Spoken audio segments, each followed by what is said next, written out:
cortou um pouquinho a despesa, mas não fez nem coceguinha no tamanho, né? Porque o Flamengo hoje é um mastodonte, é um gigante. Ele era um clube que faturava quase 1 bi, que caiu, né, pelas minhas contas aqui, a receita dele ainda é menor do que foi apresentado, é de 668 milhões, contra quase 1 bilhão em 2019. Então o Flamengo vinha muito bem, era o exemplo de boa gestão do futebol brasileiro, e hoje, infelizmente, é um dia ruim.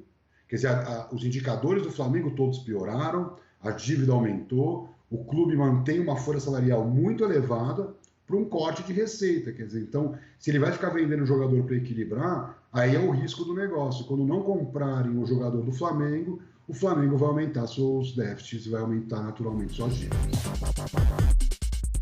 No demonstrativo financeiro, o Flamengo também detalha que ainda tem cerca de 270 milhões de reais para pagar em contratações realizadas, como Gabigol, ao custo de 96 milhões de reais, e Pedro, este ao custo de 14 milhões de dólares, ou 88 milhões de reais. Léo Pereira, por exemplo, teve um custo total de 34 milhões de reais.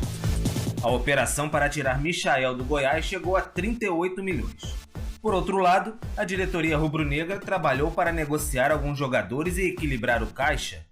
Yuri César saiu por 6 milhões de dólares e Lincoln por 2 milhões e 800 mil dólares. Ambos já entraram ainda no balanço de 2020, o que não ocorreu, por exemplo, com Natan, emprestado com promessa de venda ao Red Bull Bragantino. O documento também aponta que o Flamengo recorreu a 2 empréstimos em janeiro de 2021 ao seu banco patrocinador. Um total de 66 milhões para ter respiro em meio à crise. O resultado financeiro foi um déficit de 107 milhões de reais. Mas aí vale um adendo. Uma das fontes de receitas, cerca de 87 milhões referentes às transmissões de TV, foram adiadas para 2021 e não constaram no balanço, embora sejam referentes a 2020. A diretoria do Flamengo entende que a situação reflete um momento difícil da pandemia, mas não vê riscos de comprometimento das finanças do clube.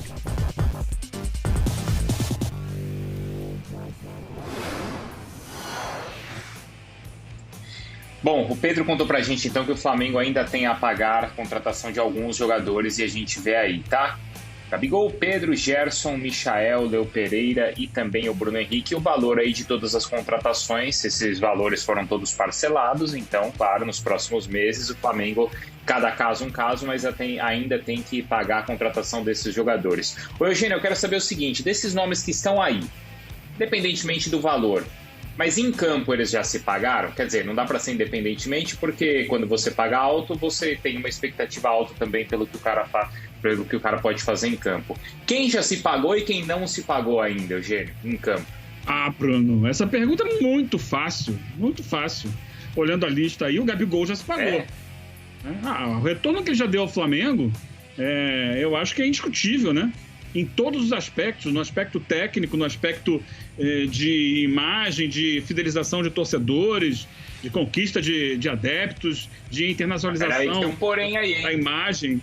Eu acho que o Gabigol se pagou. Esse valor aí não é de lá de trás, né? Vamos lembrar que esse valor aí não é do primeiro empréstimo. É o valor de 2020 para frente, tá? Ainda assim, o valor agregado que ele traz é muito grande. Em todos os aspectos. Então eu acho que o Gabigol, Bruno Henrique, Gerson, todos eles já deram um retorno esportivo, porque é isso que, no final das contas, o investimento no jogador pede, o retorno esportivo. O Flamengo é bicampeão brasileiro, o Flamengo foi campeão da Libertadores, o Flamengo ganhou Supercopa, Recopa, tanta coisa, né? Ao mesmo tempo. Então o Gabigol, o Gerson, o Bruno Henrique são indiscutíveis nisso. Os outros, o Pedro deu uma boa resposta ano passado, mas tem essa concorrência difícil com o Gabigol, então ele é um reserva de luxo, de enorme luxo, enquanto o Michael e o Léo Pereira não se pagaram, né? E a gente olhando assim agora, percebe que foram compras, né, com valores bem altos, né? Que no momento não eram absurdas, porque o Flamengo, como a gente viu na reportagem ali, o Flamengo vivia uma situação financeira bem mais tranquila do que ele vive hoje. A verdade é essa. A pandemia trouxe uma dificuldade econômica para todos, que também bateu no Flamengo e bateu duro. Então, o Flamengo tem essa dificuldade hoje, mas ainda assim, A gente, no momento, entendia o investimento feito nesses jogadores, se hoje parece caro, mas eles não deram um retorno esperado. Michael e Léo Pereira, de jeito algum. Mário Marra, aí eu imagino, quero saber se você concorda também com a fala do Eugênio. E Michael e Léo Pereira, então, que foram os jogadores que ainda que ainda não pagaram essa dívida em campo, você acha que eles ainda conseguem entregar o valor que foi gasto neles? Eu acho a mais difícil ser explicada é a situação do Michael, porque a gente precisa, obviamente, criar um contexto, um cenário. O Michael era um jogador para contra-ataque no Goiás. Era um jogador que o Goiás roubava a bola e sabia que teria o Michael correndo por um lado ou pelo outro e ele criaria uma situação real de gol. E o Goiás ficou tranquilo na Série A do Campeonato Brasileiro na temporada anterior por causa do Michael. E aí, o Jorge Jesus, na época, o Flamengo, eles viram no Michael um potencial que de fato ele tem, mas ele precisaria se adaptar a ser mais controlador da bola. Ele jogaria em um time que faria um papel em campo completamente diferente do papel que ele foi muito bem no time anterior. E eu acho difícil que o Flamengo mude tanto assim o seu perfil de jogo, para ser um time mais reativo, para ser um time de velocidade de contra-ataque com o Michael. A não ser que o Michael ele adquira, e ele pode fazer isso, claro que pode, ele é um ser humano, ele adquira outras qualidades para ser também controlador, dono da bola, para participar mais do jogo coletivo como um todo. As outras contratações, todas são justificáveis. A saída do Pablo Mari, ok, Léo Pereira. O Léo Pereira estava jogando muito no Atlético Paranaense. Ah, mas não deu certo. Calma, ele está aí, ele pode dar certo ainda. Ainda hoje estava lendo, sempre trazendo um paralelo, que eu acho que é importante colocar isso na mesa, sobre o Leandro Trossard, jogador do Brighton e jogador também da seleção da Bélgica. O primeiro ano dele de Brighton, ele foi muito criticado. Os primeiros momentos da segunda temporada, ele já foi bastante elogiado e ele tem rendido muito mais. Então, o jogador se paga, pode ser que ele não se pague no primeiro momento, no primeiro ano, no segundo ano, ele precisa se ambientar. E essa realidade do Flamengo, muito bem abordada pelo Pedro, é uma realidade também trazendo para um cenário de pandemia em Premier League, que o Tottenham foi ao banco e pegou um empréstimo em junho do ano passado de 175 milhões de libras.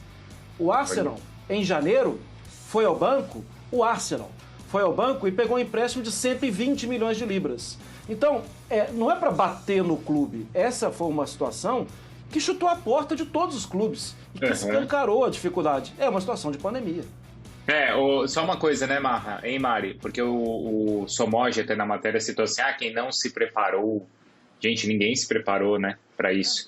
Claro que alguns clubes eles conseguem virar a chave de maneira mais rápida e conseguem se equilibrar, mas a gente não se preparou, os clubes também não se prepararam. A questão é que eles estão fazendo também a partir de agora, Mário. Ô Bruno, rapidamente, Mariana. Agora, nessa tela a gente mostrou um negócio maravilhoso, que foi a contratação do Bruno Henrique, né? Que coisa inacreditável como foi a contratação do Bruno Henrique, como ele se pagou no primeiro minuto, praticamente. Vamos lembrar, volta no tempo, ele chega para ser um reserva, para buscar espaço, para tentar jogar, porque a temporada anterior dele, ele tinha tido lesões, um problema na vista, cirurgia, tinha tido pneumonia, não foi pneumonia que ele teve também? Então ele sofreu, passou um tempo, e aí chega no Flamengo, ele reencontra o Bruno Henrique e ele se torna o melhor Bruno Henrique da carreira dele, graças à estrutura e ao jeito de jogar do Flamengo. Vamos lá, Mário. Bora, agora a gente vai falar de Palmeiras, mas antes... Cara, olha só, tá vendo esse computador aqui? Apenas com ele e uma conexão com a internet, eu faço vendas todos os dias quase que no piloto automático. Inclusive, dá uma olhadinha nos meus resultados do ano passado. Eu filtrei do dia 1º de janeiro de 2020 até o dia 31 de dezembro de 2020. E como você pode ver aqui, eu fiz mais de 1,5 milhão em vendas, mais de 1,5 milhão em comissões, trabalhando 100% online. Você quer aprender como que eu faço isso? Então clica no link aqui embaixo desse vídeo e vem comigo.